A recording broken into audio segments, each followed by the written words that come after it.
Bonsoir à tous. J'espère que je suis bien audible. Vous pouvez juste me faire signe avec des réactions si vous parvenez à m'écouter. D'accord. Euh, Comme je disais, bonsoir à tous. C'est pour nous un plaisir d'être là aujourd'hui. Euh, Nous savons très bien que nous sommes ici pour un sujet très intéressant. Mais avant de pouvoir entrer dans le vif du sujet, je me rappelle maintenant d'une question qui m'avait été posée un jour lorsque j'étais encore finaliste. Il y avait quelqu'un qui m'avait demandé il m'avait posé une question, je vais paraphraser tel qu'il avait dit. Il avait dit, si je vous remettais votre diplôme maintenant, aujourd'hui, que feriez-vous demain matin? Et ça a résonné parce que à cette époque, je me disais, OK, je ne vis que pour le diplôme maintenant. Alors, pour certains, la réponse peut être claire, mais pour d'autres, c'est une question qui suscite de doutes, voire des hésitations, voire de l'inquiétude. Et en réalité, c'est vrai que le diplôme, c'est ne pas, disons, n'est pas juste une destination, c'est une clé. Mais comment est-ce que c'est une clé? C'est une clé qui n'a que de valeur que si l'on sait quelle porte elle ouvre. Alors, c'est précisément pour cela que nous sommes réunis ce soir, pas simplement pour parler des ou des métiers, mais de réfléchir ensemble à une question qui peut transformer une vie. Et la question est, et après? Donc, oui, on a les diplômes, et après? Alors, les décisions que vous peut-être prendrez dans les semaines ou les mois qui suivent, soit les années qui suivent votre diplôme, auront un impact à jouer sur votre parcours, votre carrière, mais aussi sur l'aspect personnel de qui vous voulez devenir. Alors, au nom de Skillwatt Initiative, je vous souhaite la bienvenue à cette première journée de la conférence des finalistes 2026. Cette conférence a été pensée pour vous donner des repères, vous inspirer, vous aider à faire des choix éclairés grâce à l'expérience des personnes qui ont elles-mêmes traversé ces mêmes étapes, mais aussi pour parler et échanger des idées. Alors ce soir, nous avons le privilège d'accueillir un intervenant dont le parcours illustre parfaitement l'importance de faire de choix et de bons choix et de croire aussi en son potentiel. Avant que je lui cède la parole, je vous invite tous à participer activement, à poser vos questions et à profiter pleinement de ces moments d'apprentissage. Parce que oui, un diplôme, comme je l'ai dit, ouvre des portes, mais ce sont vos choix qui détermineront le chemin que vous apprendrez. Alors, sans plus tarder, accueillons chaleureusement notre intervenant, Monsieur Glody. Monsieur Glody, Monsieur Glory, vous avez la parole. Ok, merci beaucoup. Comme j'avais prévu, alors le plan de notre conférence aura pratiquement trois étapes. À la première étape, nous allons faire, nous allons passer au mode d'ouverture. À la deuxième étape, nous allons approfondir et explorer le thème du jour. Et à la troisième partie, ça sera consacré aux questions, échanges et partage d'expériences. Alors, sans plus tarder, je vous souhaite la bienvenue et je vous remercie sincèrement d'avoir pris le temps de participer à cette conférence en ligne. C'est un réel plaisir de vous accueillir aujourd'hui. J'espère que cette séance sera enrichissante et chacun repartira avec de nouvelles connaissances et des idées utiles à mettre en pratique. Je ne peux pas commencer ma conférence sans pour autant me présenter. Vous devez me connaître, qui je suis. C'est un réel plaisir de me présenter en tant qu'intervenant du jour. Moi, c'est M. Glody Bankoto. Je suis enseignant-chercheur en administration des affaires. Je suis spécialisé en finance, management et stratégie d'entreprise.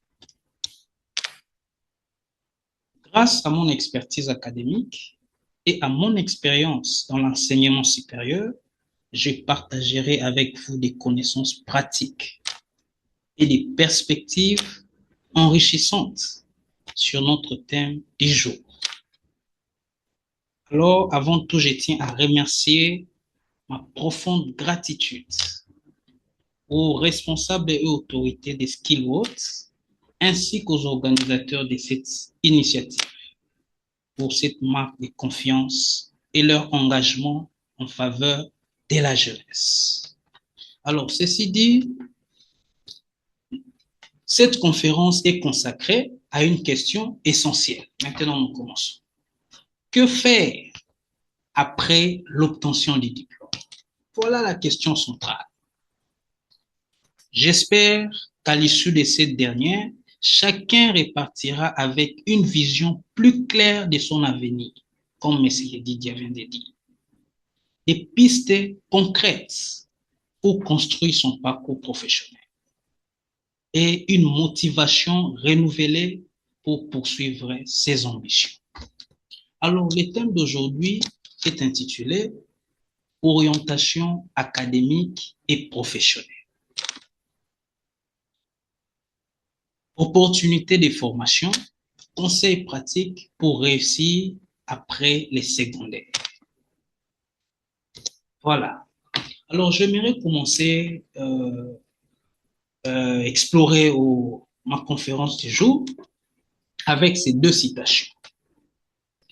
La première citation dit « Si vous ne savez pas où vous allez, n'importe quelle route vous y conduira. » Ça, c'est une citation de Raymond, un ancien directeur en Suisse. Alors, j'aimerais un peu décortiquer cette citation pour nous ramener à la réflexion de ces jours. Vous, en tant que des finalistes, vous savez, en matière de choix, vous devez avoir des objectifs spécifiques. Quelle est votre ambition? Qu'est-ce que vous visez après l'obtention de ces diplômes? Parce que si vous ne savez pas où vous partez, laisse-moi vous dire que n'importe quel chemin vous attend devant. Il peut y avoir même le crash parce que vous êtes inconscient de ce que vous voulez dans la vie. Voilà la première citation. Et dans la deuxième citation, un voyage de 1000 kilomètres commence par un seul pas. Il est important que ces premiers pas soient faits dans la bonne direction. Ça, c'est un ancien proverbe chinois adapté. Ça veut dire quoi?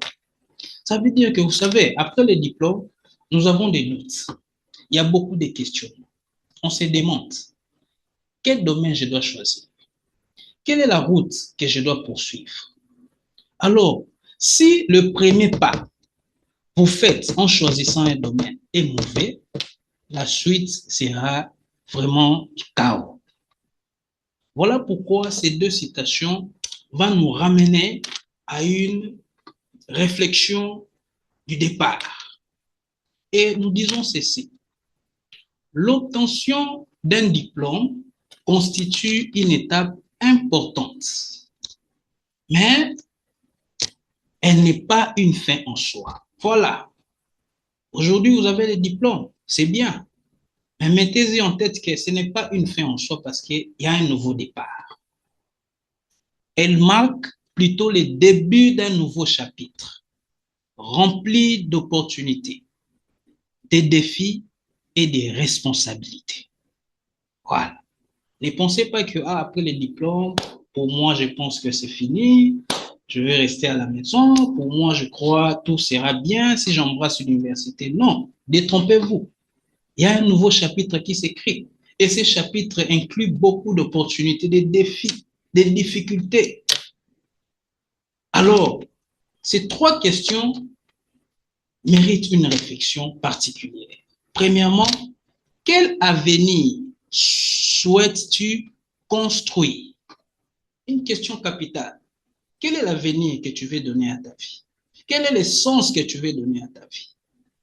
La deuxième question, quel choix es-tu prêt à faire pour atteindre tes objectifs? Voilà. Vous savez, nous, en management, nous disons ceci, les objectifs doivent être spécifiques, mesurables, atteignables et limités dans les temps. Oui, après les diplômes, vous allez choisir un domaine. Mais ces domaines-là que vous allez choisir, vous allez commencer l'université. Vous allez embrasser un chemin d'une manière ou d'une autre. Vous devez avoir des objectifs spécifiques. Et ces objectifs doivent être atteignables. Je vais expliquer à la suite. Et à la troisième question, quel impact veux-tu laisser dans ta communauté et dans la société? Bien évidemment, aujourd'hui, vous passez d'une étape à une autre. Mais ces nouveaux départs exigent aussi une mission particulière. Alors, il s'agit de votre apport dans la communauté et dans la société. Cette conférence sera répartie en 4 étapes. La première étape, je vais vous expliquer comment s'orienter intelligemment. Parce qu'avant toute orientation, vous devez comprendre les enjeux du choix post-secondaire. Deuxième étape, le voie possible. Parce que tout le monde n'est pas appelé peut-être à aller à l'université. Il y a d'autres qui vont aller à l'université, il y a d'autres qui vont chômer, qui vont faire des formations professionnelles, des stages. Là, c'est la deuxième étape que je vais expliquer. Et la troisième étape, le financement du projet. Vous savez, tout projet a un financement. Tu ne peux pas démarrer un nouveau chapitre, un nouveau domaine, faire un choix sans pour autant avoir des mentors, des personnes qui sponsorisent vos études, par exemple. Je parlerai des bourses d'études, je parlerai des jobs étudiants. Et la dernière étape, c'est l'étape des questions pratiques, les clés concrètes pour réussir sa transition du secondaire vers l'université. Voilà les 4 parties que nous allons aborder sur cette conférence. Alors, le premier point, il s'agit pourquoi bien s'orienter? Ça, c'est une question capitale. Pourquoi bien s'orienter? Mesdames et messieurs, les choix après les secondaires influencent durablement les parcours. Voilà. Parce que si le choix est mal parti, rassure-toi qu'il y a des conséquences positives comme négatives. Alors voilà pourquoi je souligne l'idée d'une décision. Une décision, pas une fatalité. Je vais dire quoi par là. Pour bien s'orienter, ce n'est pas trouver la réponse parfaite du premier coup. Voilà. Attendez-vous aussi à des défis. Il y a d'autres qui disent, aujourd'hui, j'ai obtenu les diplômes. Si je commence directement, par exemple, la médecine, si j'embrasse l'architecture, tout sera merveilleux pour moi. Non. Aujourd'hui, vous pouvez commencer à la médecine au départ. Mais après une année, vous vous découvrez, vous dites non, c'était un mauvais choix. Il y a une possibilité de se réorienter au plus vite possible. Je vais expliquer. Alors, c'est faire un choix éclairé. Si vous voulez faire un choix éclairé, vous devez voir quels sont vos intérêts. Parce qu'aujourd'hui, il y a d'autres qui ont choisi un domaine par rapport aux les ont dit.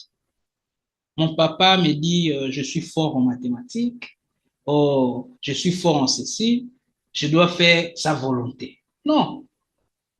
Demain, papa ne sera pas là. Demain, les sponsors ne seront pas là. Vous serez face à votre destin. Sur le marché de l'emploi, il n'y a pas de pitié. Alors, une décision, pas une fatalité. Pourquoi? Parce que la décision que vous prenez, vous allez prendre après votre étude secondaire, aura de l'impact sur l'employabilité. Votre futur est en jeu. Deuxième étape, une décision bien partie va vous aider à vous épanouir du point de vue personnel. Alors, l'épanouissement personnel ici, je souligne, chers frères et sœurs, je souligne un élément capital. Il s'agit d'étudier un domaine qui a du sens. Il y a une citation, je crois, vous le savez bien. Science sans conscience n'est que ruine de l'âme. Aujourd'hui, vous faites un choix qui était le résultat du conditionnement de tes parents ou soit de ton ami, et demain, ce choix-là n'a plus de sens, vous allez beaucoup regretter. Je vais vous donner un petit exemple sur ces choix. Moi, quand j'étais à l'université, j'avais fait un choix et ce choix-là, je suis vraiment content. Ça me poursuit jusqu'aujourd'hui, à l'étranger. Parce que la science n'a pas de frontières. J'ai fait un choix que j'ai été passionné depuis mon enfance. Et ce choix est en train de me suivre au-delà des frontières. Alors, je vous invite à bien choisir un domaine qui a du sens dans votre vie. Voilà, là c'est la deuxième étape. Et puis, la troisième étape, chers camarades, évitez. Parce que quand vous choisissez un domaine, vous devez consacrer votre énergie et du temps. Si vous voyez déjà dès le départ les domaines que vous voulez choisir, c'est contrairement à votre volonté, en tout cas, évite de s'engager. Parce que vous allez perdre du temps et vous allez perdre de l'argent. En fin de compte, vous êtes nulle part. Voilà pourquoi j'ai commencé avec ces deux citations au départ. Alors, parmi vous, il y aura ceux qui vont embrasser. Voilà, il y a 4 familles de parcours à explorer après les secondaires. Nous avons l'université, nous avons les écoles spécialisées, nous avons les formations professionnelles et nous avons les alternances. Il y a d'autres qui vont embrasser l'université. Alors, prépare-toi déjà. Quand tu fais un choix à l'université, compte tenu d'une faculté, nous avons licence, nous avons le master. Il y a d'autres aussi qui vont plus loin à faire les doctorats et les PhD. Alors, c'est un temps. Bien choisi vous permet d'éviter les gaspillages de temps et d'énergie. Il y a d'autres, compte tenu par exemple des moyens, 5 ans, 3 ans, non, ils vont s'orienter dans des écoles spécialisées. Apprendre un métier précis. En tout cas, moi, je n'ai pas le temps de faire 3 ans, je n'ai pas le temps de faire 6 ans, je n'ai pas le temps de faire 9 ans. Je veux juste apprendre un métier et m'intégrer dans le milieu professionnel. C'est aussi votre choix. Il y a d'autres qui vont aller dans des formations professionnelles. D'autres qui disent non, non, non, au lieu de commencer d'abord l'université, compte tenu des moyens, je préfère d'abord commencer avec la formation professionnelle. C'est aussi votre choix. Vous n'êtes pas en retard. Il s'agit de faire un bon choix qui va vous aider dans l'avenir. Et il y a d'autres aussi qui font les stages. Au lieu de commencer l'université, d'apprendre une formation, ou soit d'aller dans des écoles spécialisées, ils s'orientent dans des stages pour apprendre un métier et commencer à se faire de l'argent avec le temps et s'organiser afin de commencer l'université, d'entamer l'université. Voilà les 4 voies. Vous, en tant qu'élève, ou soit vous venez de finir votre parcours secondaire, vous devez voir. Vous allez partir à l'université, école spécialisée, formation professionnelle, alternance, ou soit faire le stage. Alors, sans plus tarder, comment faire les bons choix? Ça, c'est une question capitale. Très, très capitale. Parce qu'un choix, un mauvais choix, comme j'ai dit au départ, a tantôt à des mauvaises conséquences. Premièrement, nous avons 3 démarches. Dans la première démarche, nous avons se connaître. C'est connaître ici, je souligne l'idée de l'introspection.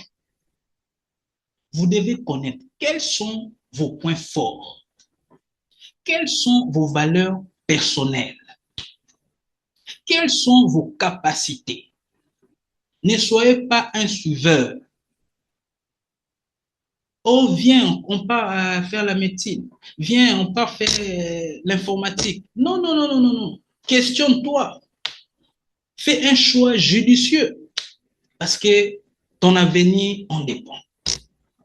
Connais tes limites, connais tes valeurs personnelles, connais tes dons et tes capacités parce que ici, sur Terre, chacun a ses dons et ses capacités.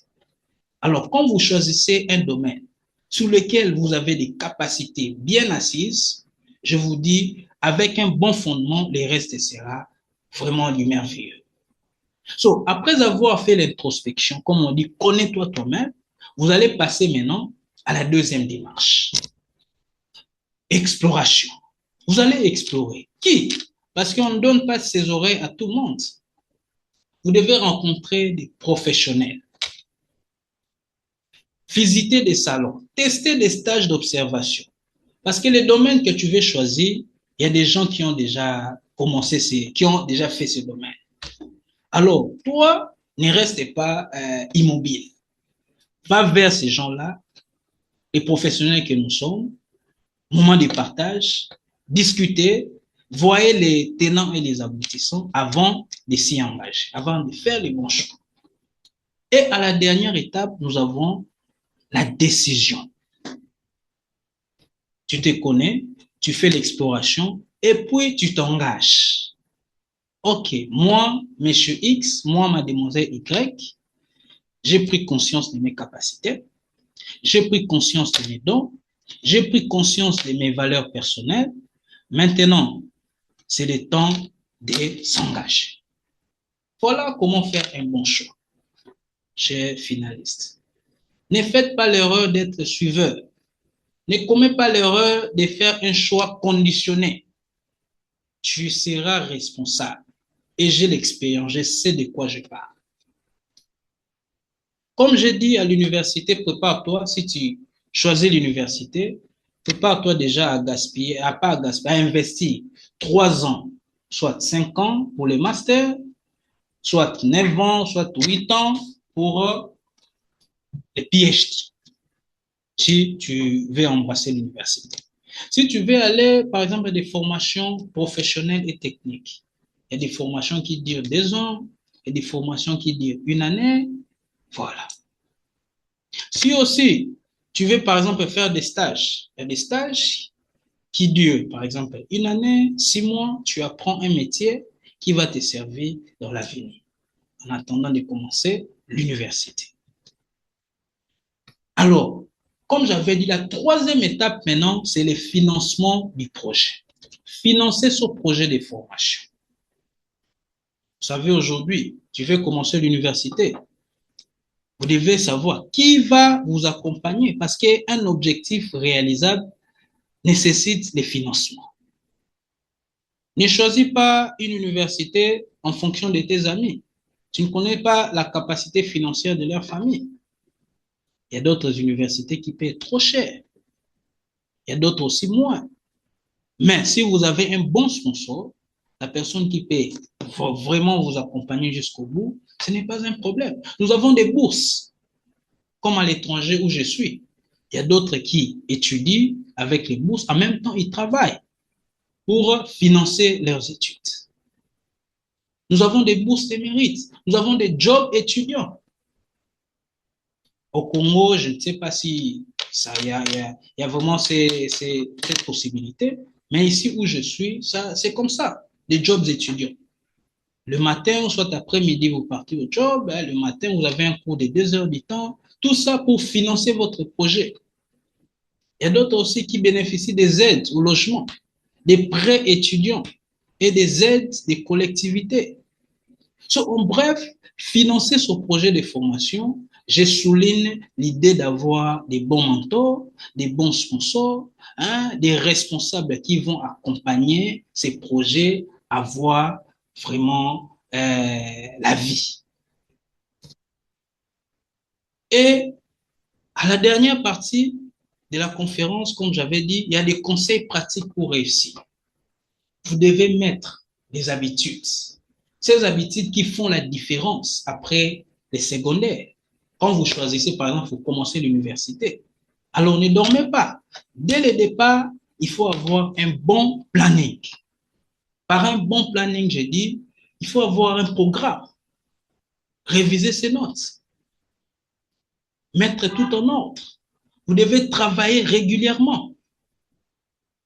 Travailler. Hein? Vous devez aussi construire un réseau. L'aboutissement de ces objectifs n'est pas question d'être solitaire. Il faut un réseau, des aînés, des étudiants, des professionnels, des encadreurs, des gens qui vont vous accompagner, qui vont s'aimer en vous, la connaissance. Et cette connaissance, vraiment, va aboutir à quelque chose de merveilleux. Vous devez aussi, si vous vous embrassez, bien sûr, l'université, il y a des stages. Hein? Il y a des stages, il y a des aides aussi. Et vous devez prendre soin de son équilibre, surtout ça. Il ne s'agit pas seulement question d'aller à l'université. Après le choix, vous devez avoir une activité physique, être équilibré mentalement. Alors, qui consulter et quelles ressources? Parce qu'on ne donne pas ses oreilles à tout le monde, comme j'ai dit. Ne pas rester seul face à ses choix d'orientation. Ne sois pas seul. Premièrement, conseil d'orientation. Allez aborder des gens qui ont de la maîtrise en la matière. Demandez, je vais faire tel domaine, je vais embrasser tel département. Conseille-moi. Nous avons des plateformes officielles. Aujourd'hui, tu peux aller consulter par rapport au choix que tu veux faire. Hein? Il y a des salons, des journées portes ouvertes. Hein? Il y a des réseaux professionnels. Voilà. So, avant de finir, je vous donnerai mon propre exemple. Quand j'ai quitté le Congo, avant de commencer l'université, je suis allé à l'Université catholique du Congo, j'ai passé 5 ans. Après mes études, quand j'ai obtenu le diplôme, vraiment, je vous dis, c'était un peu difficile. Mais je ne me suis pas affaibli. Il faut être actif. Voilà l'idée d'activité, être actif et non passif. Et ne vous découragez pas. Ça, je donne conseil beaucoup plus à ceux-là qui sont ici, par exemple, qui sont déjà à l'université. Mais ceux qui veulent commencer les nouveaux départs, soyez vraiment actifs, soyez consciencieux, faire des bons choix, faire avoir une bonne décision dans la vie nécessite une capacité très, très approfondie. Alors, votre parcours vous appartient, chers frères et sœurs. Renseignez-vous, explorez, testez. N'hésitez pas à demander conseil. Il n'y a pas un seul bon chemin après les secondaires, mais c'est lui qui vous correspond. Voilà, merci. Merci beaucoup, monsieur Lozi, pour votre intervention. Je ne sais pas si pour l'instant il y a des questions par rapport aux sessions que nous venons de voir. Vous pouvez toutefois commencer à les poser avant que nous puissions entamer peut-être la partie suivante. Je ne sais pas comment est-ce que vous voyez ça, monsieur l'intervenant. Vous dites, pardon, la connexion après. Et je demandais si ceux-là qui ont de préoccupations, des questions peuvent les présenter comme ça, on répond en avançant. Ok. Alors, chers participants, si vous avez des questions, de préoccupations, vous avez la parole. Vous pouvez soit écrire dans le chat, soit sentez-vous à l'aise, on est là. Ouvrez votre micro et puis parlez et faites-nous part de ce que vous pensez à propos de ce qui a été dit. Merci. All right. So, je vois peut-être qu'il n'y a pas de questions. Mhm. Monsieur Glody, vous pouvez peut-être continuer avec la partie suivante. Ok. Donc, comme j'avais dit, la partie suivante, c'était question d'échange, partage d'expérience. Voilà, si vous aussi vous avez un partage d'expérience, vous pouvez dire, moi aussi je vais partager mon expérience. Voilà. Oui, alors je vois Alexis ouvrir le micro. Alexis, avez-vous quelque chose à dire? Oui, j'avais une petite question, si c'est une question ou bien c'est une préoccupation, mais je voulais juste te demander, comme le monsieur nous a un peu expliqué, parce que j'étais un peu en retard, j'ignore encore son nom. Je voulais juste savoir si j'ai fait un choix de, de mes préférences et que la famille ne trouve pas les moyens de réaliser mes idées. Que ferais-je pour, que ferais-je pour me sentir à l'aise et ne pas être triste comme cela? Ok, merci, monsieur Alexis. Vous avez dit, si aujourd'hui il arrivait que vous faites un choix et que la famille n'a pas de moyens pour soutenir ce choix, c'est ça, non? Pour ne pas se sentir triste, que faut-il faire? Voilà pourquoi Oui. j'ai donné plusieurs possibilités. Parce que les études en tant que telles, même après, vous pouvez continuer. Vous pouvez démarrer l'université. Vous n'êtes pas en retard. Alors, la première des choses, c'est de se dire, comment moi, Alexis, je peux être actif, quand bien même je n'ai pas encore commencé l'université. Peut-être s'orienter dans des formations, comme j'ai donné plusieurs possibilités. Tu t'orientes dans une formation, tu apprends un métier, et à travers ces métiers, tu peux faire des économies, et avec le temps, tu peux toutefois revenir dans ton choix préférentiel. Donc, rien n'est tard. Vraiment, rien n'est tard. Je crois, vous avez, vous êtes satisfait quand même de mon intervention.